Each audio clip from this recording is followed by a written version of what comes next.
We've explored some of the many challenges that technology poses in modern relationships, but now we want to pivot and explore healthy habits around technology. Have you put any guardrails or boundaries around your use of technology?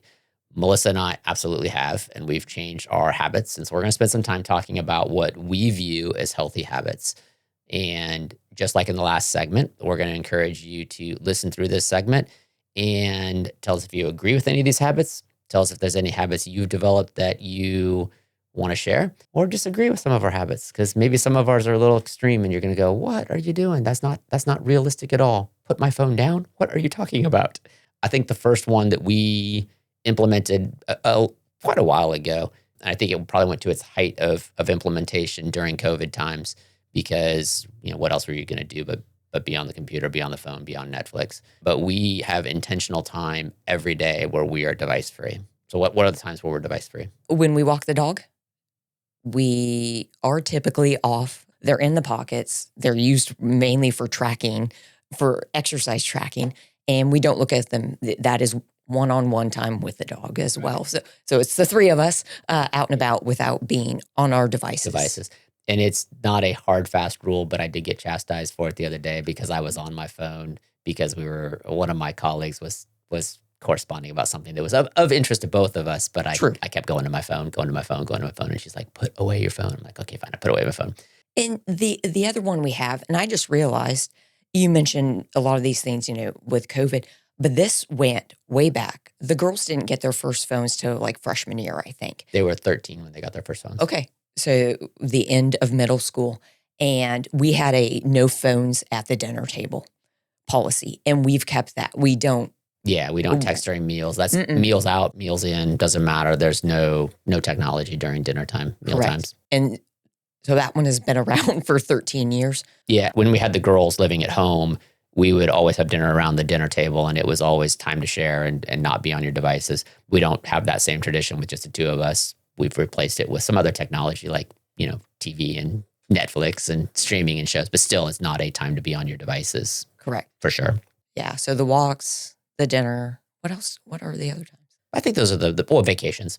Oh. When we travel, we always make sure that we have times where we're not on our phones, and that's being at experiences or just, hey, we're in a new place, be off your phones. We don't spend much time posting and trying to document. And I've actually even gotten to the point where, and this is maybe a small little thing, but I think having a phone with a camera in your pocket changes the way you travel, changes the way you experience things. This, I want to take a picture of everything, becomes a huge distraction to living in the moment. And our first few trips, I had my camera out all the time. I was taking pictures and taking pictures and taking pictures. Now I'm much more strategic with, I take a few and I put it away. Just being aware that, I'm just taking pictures. Yeah, but you're not living the moment. And you watch any big event now, and you're going to see dozens of phones out. Those people are not watching the event, or they're watching it through their phone. Like, it's right in front of you. Just watch the event that's right in front of you. Because the number of times I go back and reference those photos or reference those things, it's minuscule. So trying just to have intentional time of living in the moment. Some other things that we've implemented is getting better at simple acts of being willing to stop on my device when a conversation starts, or when you've asked me something. I think in the past, I would sit there and you'd be talking and I would continue to scroll. Or I have a home office where I work and Melissa comes in and I'm maybe doing something on the computer and she starts talking to me. I've gotten very much more intentional about, I'm going to stop, I'm going to turn away from this, we have the conversation, or I'm going to pause it. I'm not going to continue on, let the conversation go. I think on the other side, you've gotten better about intentionally interrupting me or asking before just plowing into something. Because sometimes I'm actually doing something that is, we'll use the term productive, not just doom scrolling or something. Like, I'm actually learning something or I'm whatever. And you would come in and just plow over top. And I'm like, honey, I'm doing something here. And it's hard for you to know if I'm just killing time or if I'm doing something. So I think we've both gotten better at that. Is that?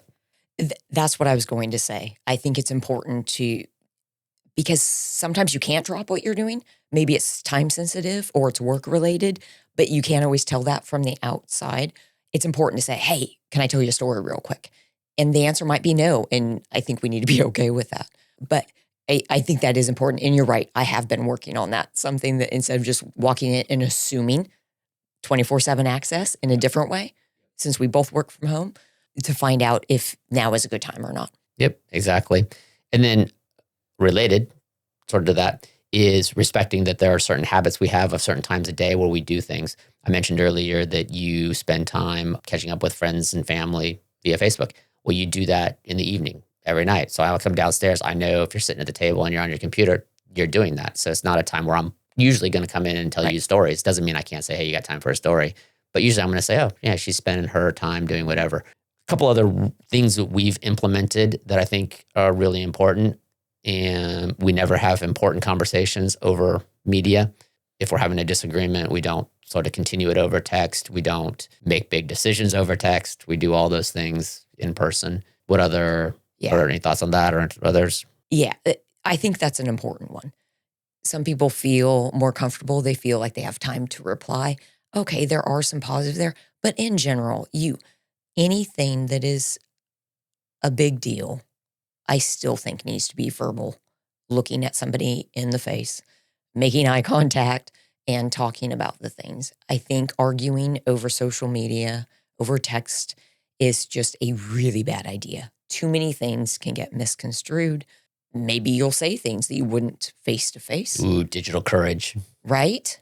Yeah. Exactly. Things you would never say. Things you would never say to somebody in person, but you're more than happy to say it behind a keyboard or behind yeah. And we mentioned this earlier too, intentional times of detox. So we mentioned on vacations, maybe times. One of the things that Alexa encouraged me, one of my daughters, encouraged me to do a few years ago when we were traveling is to turn off all notifications on my emails and my work and my socials when we were on a particular trip. And it was great. I mean, we think that getting the notifications and the dings and the buzzes or whatever doesn't distract us because I'm not checking it. No, it distracts you. You are checking it. You're mentally checking it every time you get notified, it's a signal. Turn that crap off and have a detox is great. So maybe you detox a little bit each day, or maybe you do a full detox, or maybe you're very extreme and you cut. Think about detox, digital detox. And this is a term I taught you that you had never heard of. Remember to touch grass. Yeah. Basically just means go outside, experience the world. We have this comfy, cozy, I'm on my phone, I'm interacting with all my friends, all my contacts, I'm gaming, I'm doing whatever I'm doing with my devices, but there's this whole big, beautiful world outside. So don't forget to go out into the world. And yeah, there's a few more that we sort of talked about. Yeah, we had talked about